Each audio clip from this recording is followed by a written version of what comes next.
thank you for one, your work in Congress, two, for this is the second year in a row that you've come to our policy summit, Yes, right.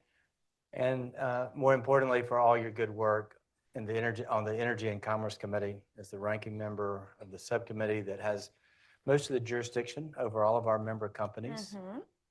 Your thoughtful leadership, your good relationships across the aisle. And this is kind of a critical time. We're in the midst of modernizing every single network, from copper to fiber, wireless to 5G, low Earth orbit satellites, fixed wireless, new technologies coming into the marketplace. Our technology and internet companies have just had the commercial introduction of generative AI applications. A lot is happening, and you are in the midst of everything. I'd like to ask you, to start, you've been a great leader on spectrum policy, the wireless deployments over all the different years. You have a great staffer in Flynn. Tell me what you think about the spectrum strategy that NTIA has done, but more importantly, the congressional efforts to give auction authority to the FCC. Well, thank you very much, Skip. I really feel that you're one of the reasons why I like to come here. He's really wonderful, as you all know. I remember you in the House. You're always somebody who was easy to work with. And in technology, basically, it's not really political. Many times it might be regional, but it's not political to a degree. And we find common ground probably much more easily than other committees might. But I must say that this is an interesting time. But we say that about almost any sector now, because we're at a moment in time when things have so drastically changed. And I think particularly since we all experienced the horrible pandemic, people started thinking a little bit differently.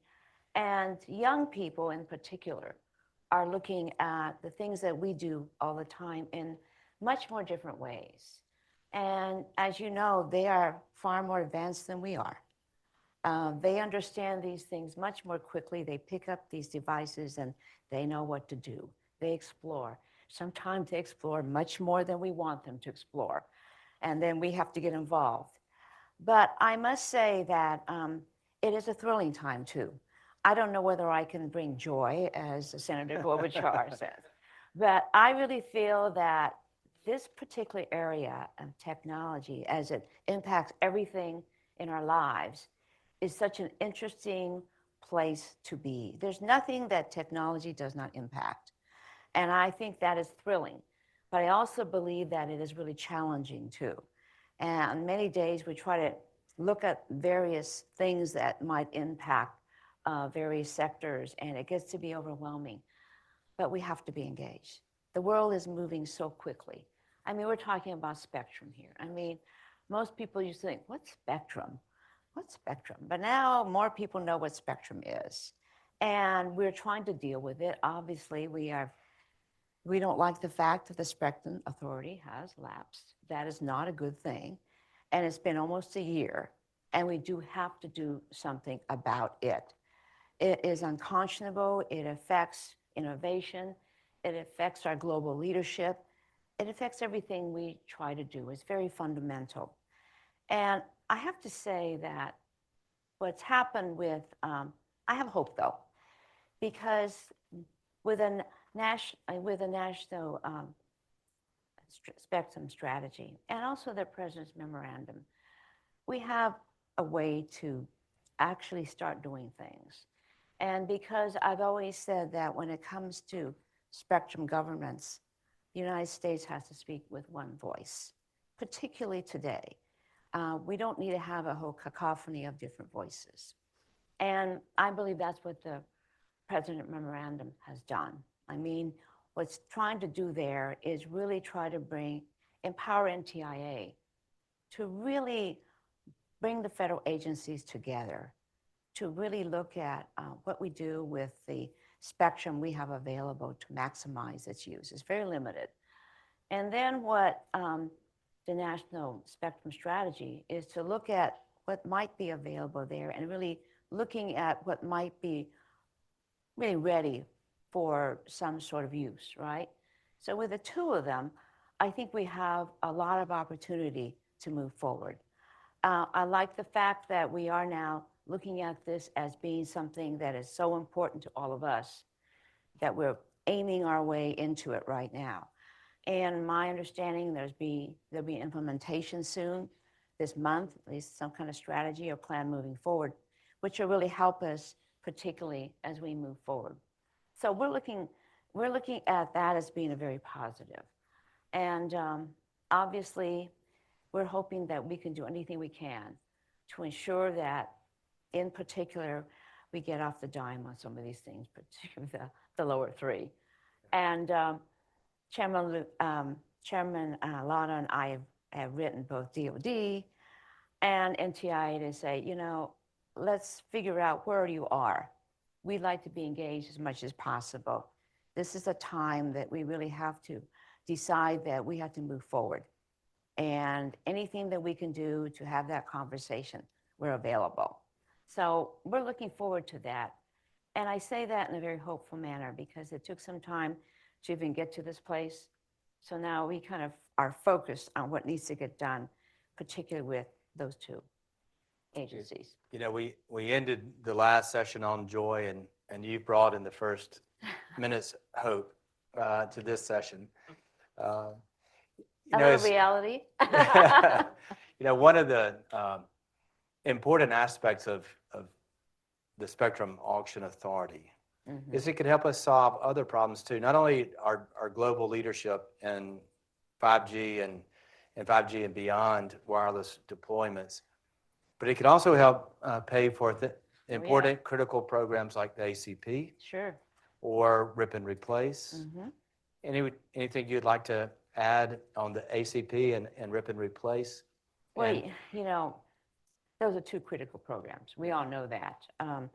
I have not had so many people come up to me just in the general constituency at home than like the ACP.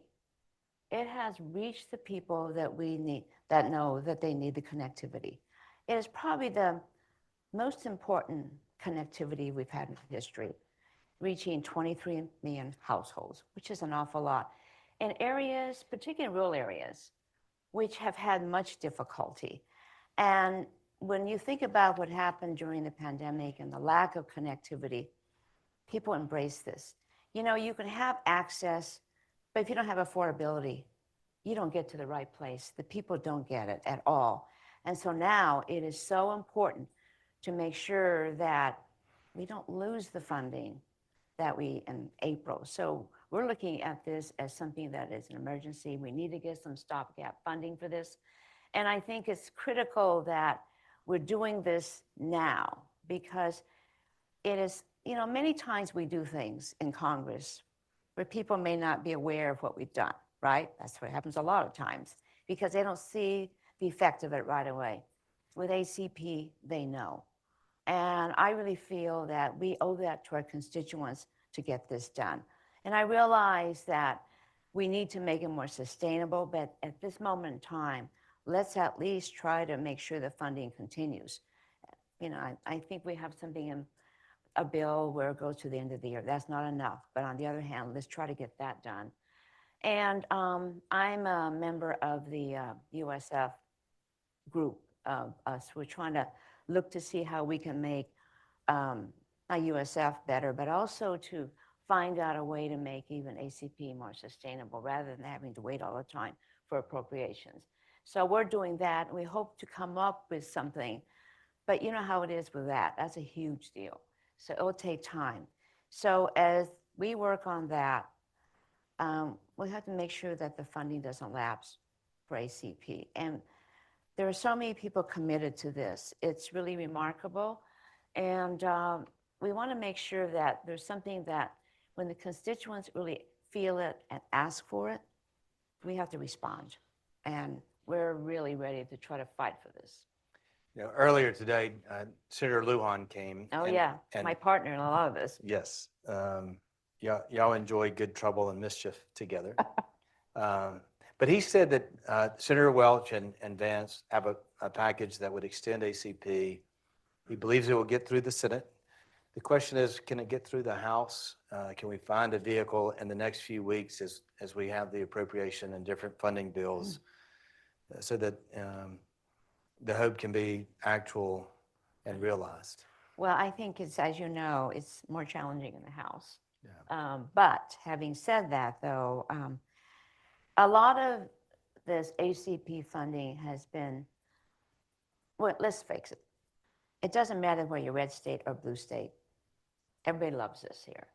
And most of my district has always been urban, and it's still mostly urban. But now in the last redistricting, I have a huge rural area, large territory, not too many people, but wonderful small farmers, big farmers, towns, hamlets, and things like that, where I talk with them and listen. They really need this connectivity, and they know what it can do for them in their personal lives and their business lives. It's a sense for their young people to really get the sense that they can find opportunities and be able to connect in ways they never could connect before. And so I'm working with my rural colleagues. It is so important. I've always felt I have a urban area, as you said, mostly urban, but urban areas and rural areas have to work together because I have in the urban areas many unserved, and then in the rural areas they're not served at all. And so we all have a reason to be engaged in this. And I really feel, particularly when you think about it, it is really bipartisan, nonpartisan, because many of the senators and governors of rural areas, rural states, are in all favor of this. So I think we're going to make sure that this becomes louder and louder. As you know, sometimes you have to have many, many voices. And just like the person who came up to me at a local concert, he was there because someone gave him a ticket. He was a senior. And he came up to me and said, "Congresswoman, what are you going to do with ACP?" And I thought, okay, he knows about ACP. But then there are other people came around and said, "Are you talking to her about the ACP? We need that funding."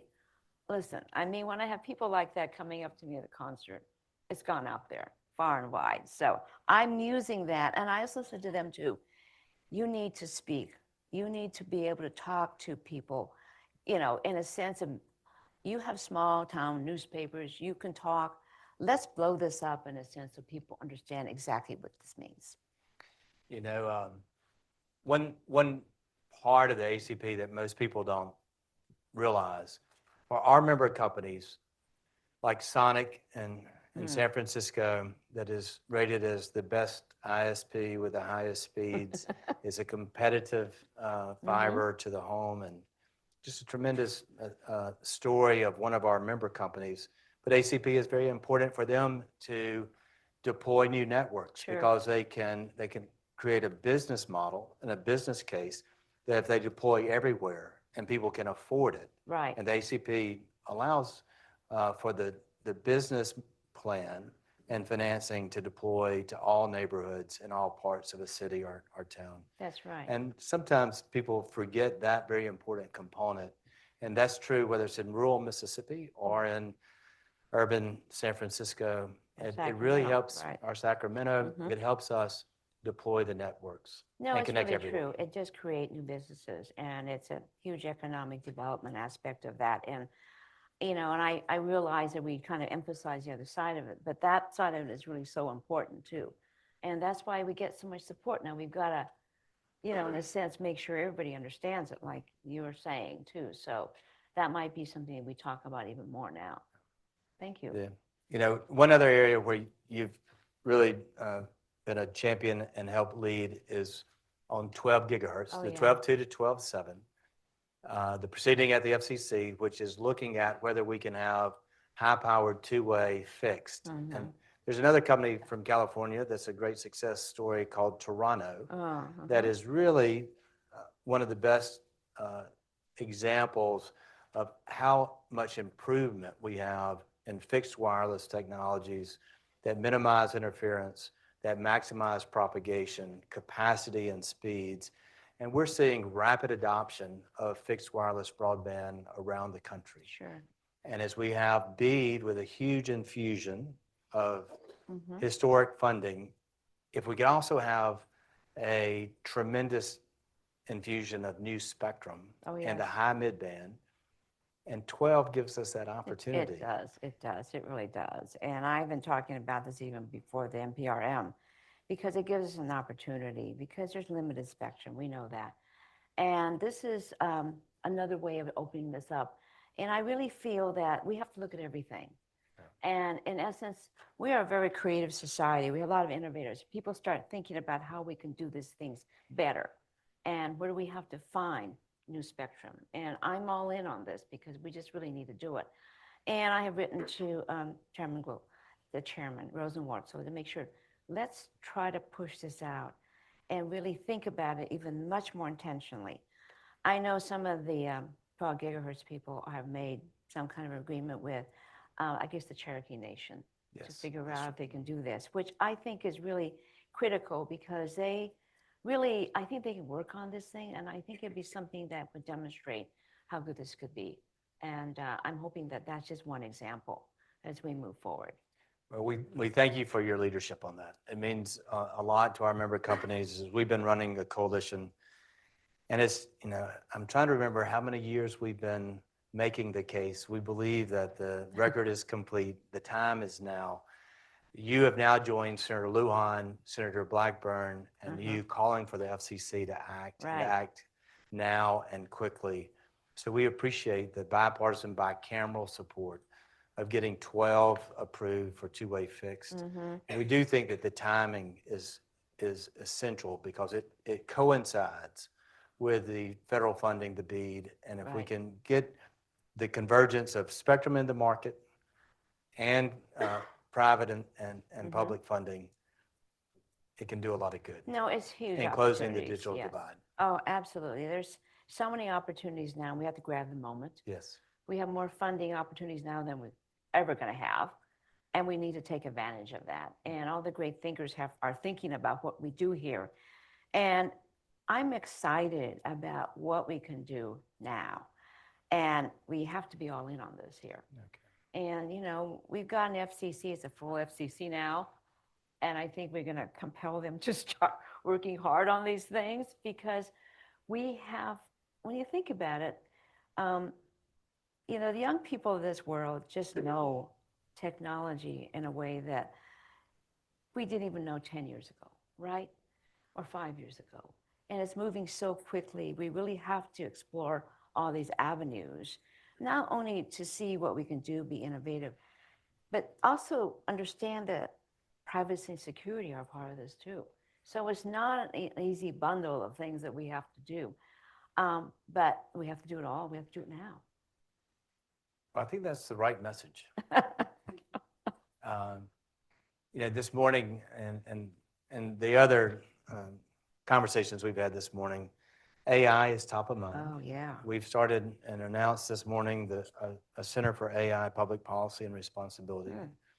We have a number of university, academic, industry, government leaders who will be on the advisory board.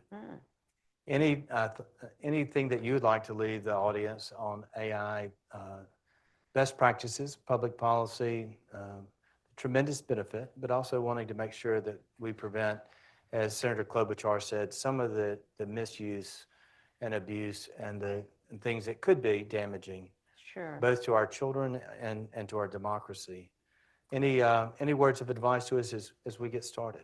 Well, it's interesting because I don't think anyone really thought about AI until we had ChatGPT, right? That wasn't that long ago. And yet AI has been involved in our systems for a very long time. And we need it. But when we think about somewhat the damage that social media has come around, particularly our children, I think everybody sort of hesitates. Let's try to avoid all of that. But it's difficult, as we know. And I think we first of all have to look at what the harm could be and set up some guardrails, but also understand that there are ways that AI can help. Particularly, I look at healthcare. You look at the many scientists, the researchers who are looking at certain diseases, and to try to look at the whole range of what is happening, and yet implementing or using AI to see where the research is and what type of outcome or possibilities might happen. It is really remarkable, particularly now when we think about in this time, we have so much going on, and we're looking at how do we solve some of this as far as some of the health problems that we have in the world. You look at energy, and you look at the way we use AI in many of the energy things, with pipes and everything else, and timing and all of this. And that's really, sector by sector, you can see where it's been implemented. It's just that when we get to the point where we wonder whether the fear is that whether our jobs will be taken. And once that gets into what people are thinking about, all of a sudden it becomes the human element of what can we do to ensure as human beings we can control our own destiny and the way we live. And there is that fear that comes through. So there is that, and then there is the fact that there's a practical element to all of this. I like to be involved in a way where we look at this in a way that is intentional and reasonable about how we can use AI. We see some of the problems already with the political campaigns and the use of AI, and the campaigns sort of, doing all kinds of things with what they're talking about, and we knew that was happening before with some of the social media. Okay, now it's expanded even more. We can put our arms around that, I believe. But I also believe, too, that we need to have a conversation with a lot of the people, the American people, parents, about what this really means. I have a good friend whose daughter had been involved in social media, and she was on all of these, chat things, and she got very much influenced by the whole thing. And he couldn't do anything about it, he felt. Took her to the psychologist and had her talk to her friends. And he is just at the point now where anything that comes up, which is new, like what he sees with AI, he's constantly texting me and saying, you got to stop it, you got to stop it. That's really not the answer, but I can understand the fear. And so that is a lot of what we have to deal with. We don't want irrational fear to really get in the way, but we do need guardrails. We also need understanding. We also need to have teachers involved in this. We need to have people who actually work with other people to say, this is what we can do with it and where it can go awry. The human element is really, really concerning to me, but we have to figure out how we put it together in a way where it doesn't interfere with some of the good things that can happen with AI, and probably more of an understanding about what other sectors are doing with it that help us with our lives, and then try to bring in what we need to do in order to protect ourselves and our children too. That's a long way of saying that we are just at the beginning of this here, but we can't have fear overrun us. But we also have to be very, very careful. We know there has to be some guardrails here. We understand that part of it. Well, as we kind of finish up our, our conversation, I think that's a good place to end. Okay. I think it's wise counsel and a very thoughtful approach as we've seen from the commercial internet that started just a little over 25 years ago. I know, but I remember when it was just starting. So, it's kind of amazing. Yeah. I think Google, 1998. Yeah. It is hard to comprehend what the early days of the commercial internet and all the things that it has brought to every individual, every community, every sector, every part of our daily lives now, AI is going to be just as pervasive and just as profound. Exactly. And it will be so for the next decades to come. And so I look forward to working with you of trying to get it right and trying to take an approach that is thoughtful, that brings in all the stakeholders and gives our policymakers like you the best information possible as you make the decisions. And we really appreciate your wisdom and your service. Well, thank you. Let me just say that, Chip, it's like I've always felt that I need to work with everybody because I need to hear the voices. Policymakers can just talk to each other and get nowhere because we need to hear from all of you. And just like the parent who called me up or the person at the opera or the concert who came up to me about ACP, I need to hear from you because I mean, we don't know everything. So we need to hear from you. And I think that's really very important in this world today in particular because it's complicated. But we don't want it to become so confusing that we can't find a way out and solve some of these problems and move forward in a very productive, optimistic way. And that's why I've always felt being a policymaker can be challenging, but it can be fulfilling at the same time too, as we all work together to try to make sure that the people we love, our communities, and our country can move forward in a way that shows not only the fact that we believe in each other, but we also believe in how important our country is in showing leadership to the world too. I think that's really critical for all of us.